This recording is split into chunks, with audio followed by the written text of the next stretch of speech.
Wel, helo, da ni yma heddiw yn Ysgol Glanwyd yn y Mae Penrhyn a eisiau deud diolch yn fawr iawn i'r holl staff yn Adran Addysg yng Nghonwy a'r penaethiaid, yr athrawon ac wrth gwrs y rhain sy'n helpu allan yr ysgolion hefyd, y staff i gyd.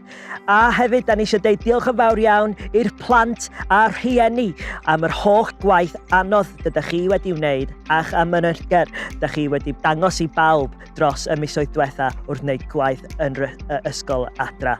Wel, wythnos nesaf, mi fydd cyfnod sylfaen yn dod nôl ac yn dychwelyd i'r ysgol.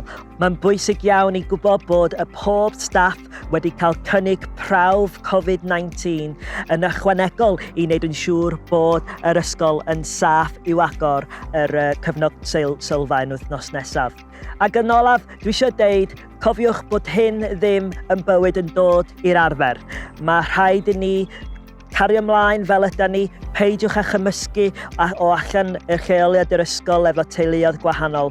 Mae rhaid i chi jyst dod â'r plant i'r ysgol a mynd syth o nôl adra, allan am bach o gerdded neu dyna ni. Ac mae'n bwysig gwybod hynna, dydy hyn ddim yn amser i agor pob dim i fyny. Jyst dod i'r ysgol, cael yr addysg da chi angen a mynd adra i cadw'n saff ac yn ddiogel.